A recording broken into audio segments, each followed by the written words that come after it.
Olá, a graça e a paz do nosso Senhor e Salvador Jesus Cristo. Nós vamos refletir hoje sobre Jesus, a esperança diante dos fracassos espirituais. Mas antes eu quero fazer aqui algumas ponderações sobre o que é fracasso ou problema espiritual. Porque hoje em dia, normalmente, quando se diz que alguém está com um problema espiritual, refere-se ao diabo, a Satanás. Claro que quem permite que o diabo se aproveite das suas fraquezas,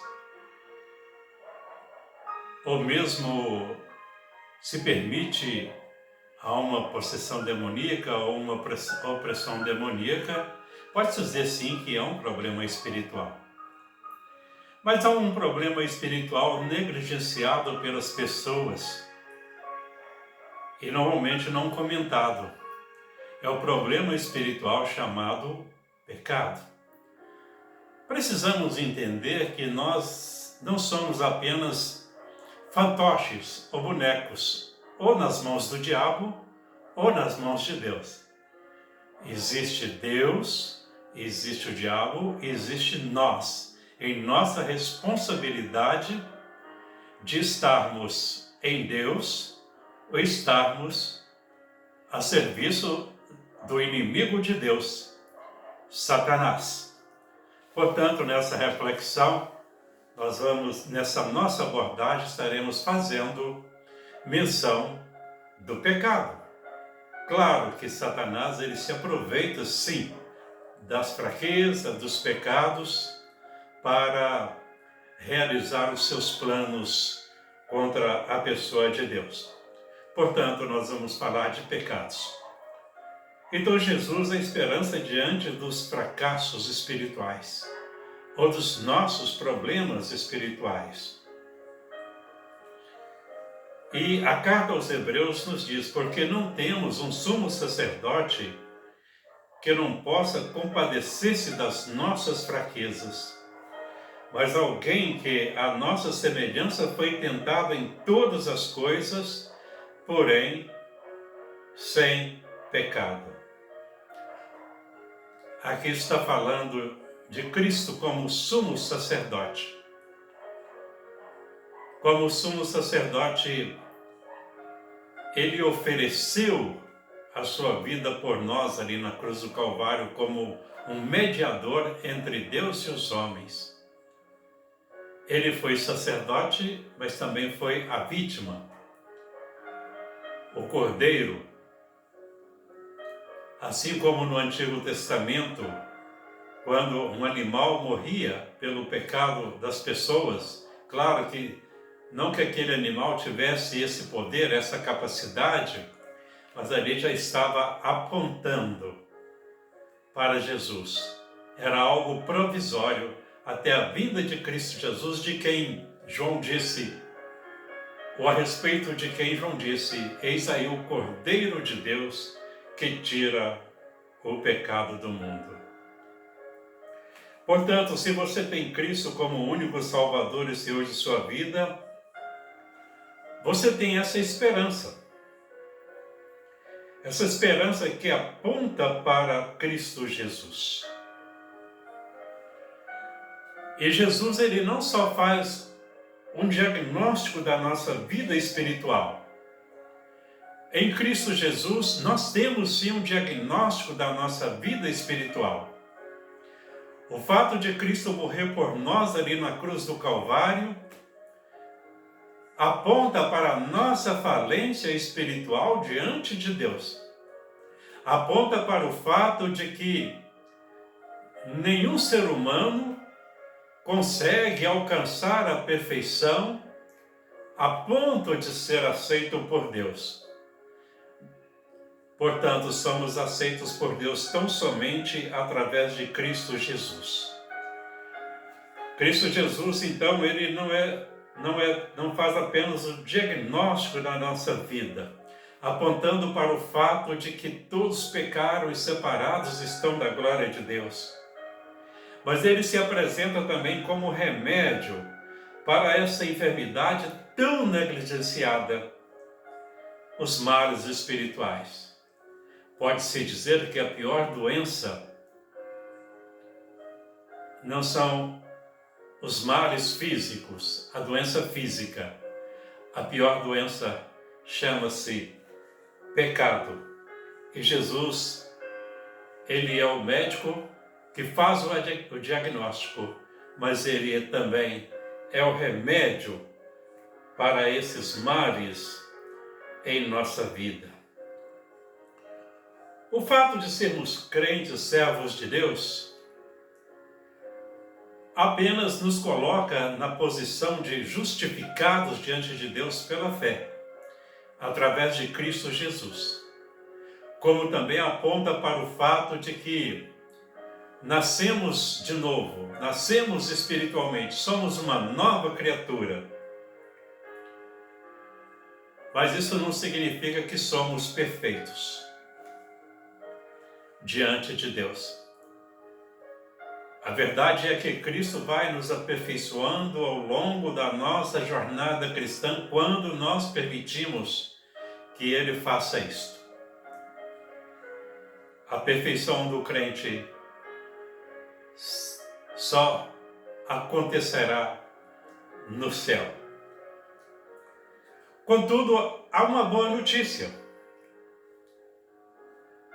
Para nós vivermos neste mundo com as nossas imperfeições e diante de pessoas imperfeitas. Em outras palavras, somos imperfeitos e convivemos com pessoas imperfeitas.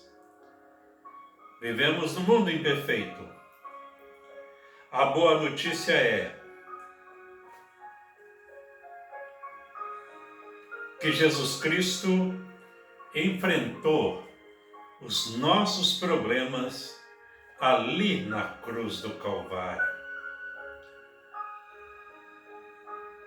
Isso, ou seja, Jesus Cristo cumpriu a sua missão em função das nossas fraquezas, dos nossos problemas, durante todo o seu ministério, até a sua morte e a sua morte na cruz. A última palavra proferida por Jesus, ali na cruz, descrita por João, quando descreve a morte de Cristo Jesus ali na cruz, ele aponta para a última palavra de Jesus ali, está consumado. Ou seja, o que ele tinha que fazer por conta do meu e do seu pecado, que era o pagamento completo pelo meu e pelo seu pecado, ele fez ali na cruz do Calvário, na sua morte. Mas o fato é que Jesus Cristo ressuscitou, não apenas para termos os nossos pecados pagos, mas para termos uma nova vida nele, através da sua morte, temos uma nova vida diante de Deus. Esses nossos problemas espirituais, dos quais eu falo, eles se manifestam em nossos relacionamentos. Às vezes nós entristecemos as pessoas, talvez sem tal intenção, ou talvez até mesmo intencionalmente. As pessoas também nos entristecem. Isso causa conflito. Alguém vai ficar ressentido com a gente, e nós vamos ficar ressentidos com as pessoas. No que tange a nossa vida, se eu ressenti alguém injustamente, se eu magoei alguém injustamente, eu me utilizo daquilo que Jesus Cristo fez na cruz por mim. Eu vou me dar conta de que estou convivendo com um pecado, o pecado de não amar as pessoas, o pecado de maltratar as pessoas. E pelo que Cristo fez por mim ali na cruz, numa demonstração de poder através da sua morte e da sua ressurreição, por todos os meus pecados, eu me dirijo a Deus e suplico perdão para os meus pecados. E no poder de Deus eu sou encorajado a me aproximar da pessoa e pedir a ela perdão. O que ela vai fazer a partir daí, não sei. Mas este é o meu papel diante de Deus e diante da pessoa ofendida. Por outro lado, se foi a pessoa que me ofendeu, ou me entristeceu com uma palavra, ou com uma atitude, com uma narrativa, ou com um jeito de ser,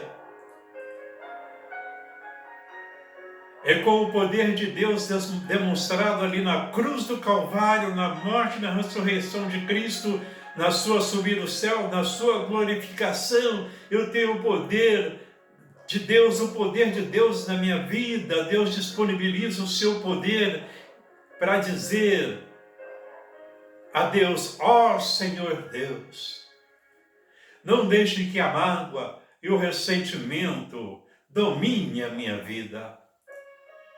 Alargue o meu coração de modo a amar tal pessoa.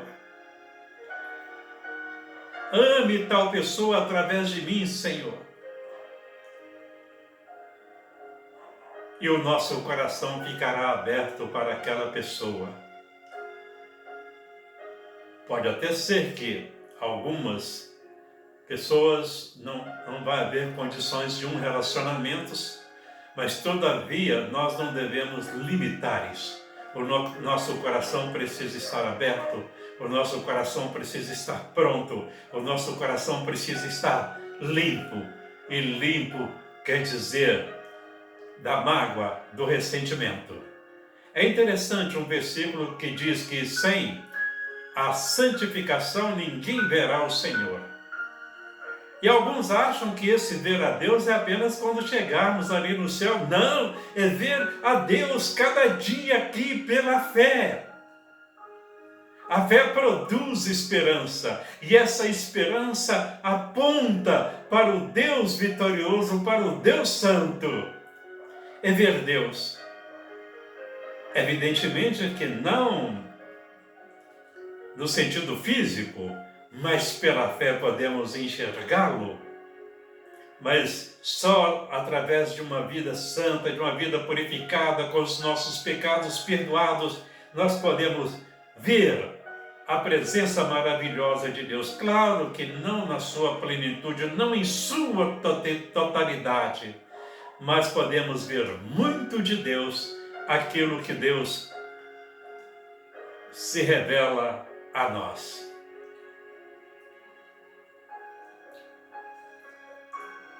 Mas Deus, Ele também quer resolver os conflitos em nossos corações. A nossa esperança aponta para essa necessidade, como também acessa os recursos de Deus. Esta é a glória de Deus em nós. Aqui na terra, as lutas dos crentes, dos salvos, dos servos de Deus não passam. Jesus, quando Ele intercedeu por nós, na sua oração por nós, conforme relata o evangelista João, Ele disse: não peço que os tire do mundo, mas que os livre do mal. Que mal é este? É o mal chamado pecado contra a pessoa de Deus.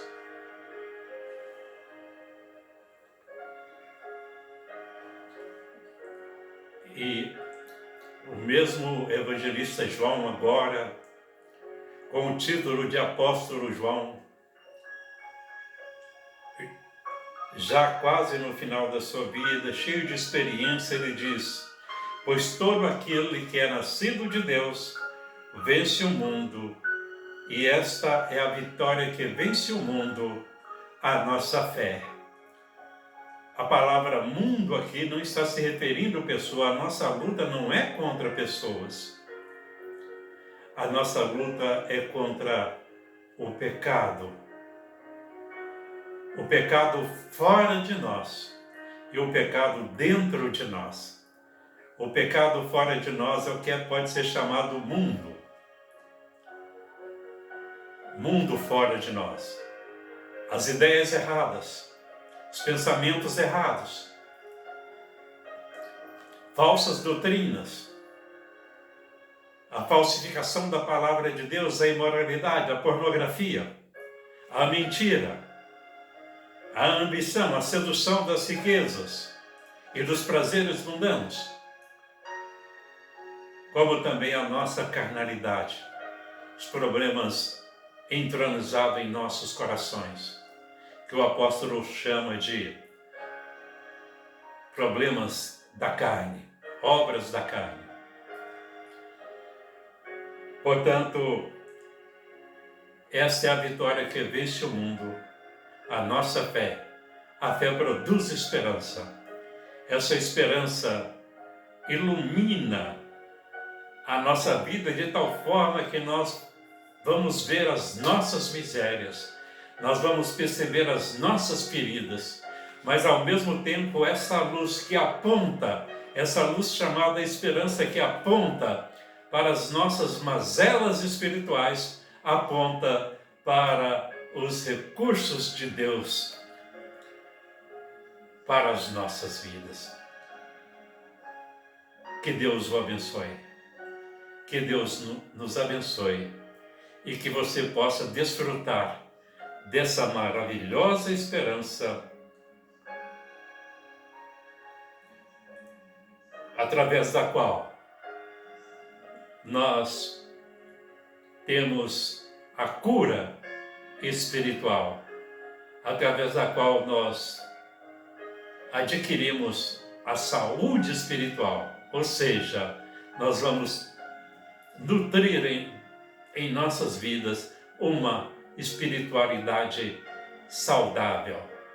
Que Deus o abençoe e até o próximo vídeo, se Deus quiser. Mas permita-me orar por você. Pai querido, abençoa a pessoa que está assistindo esse vídeo, vendo este vídeo. Toma esta vida nas tuas mãos.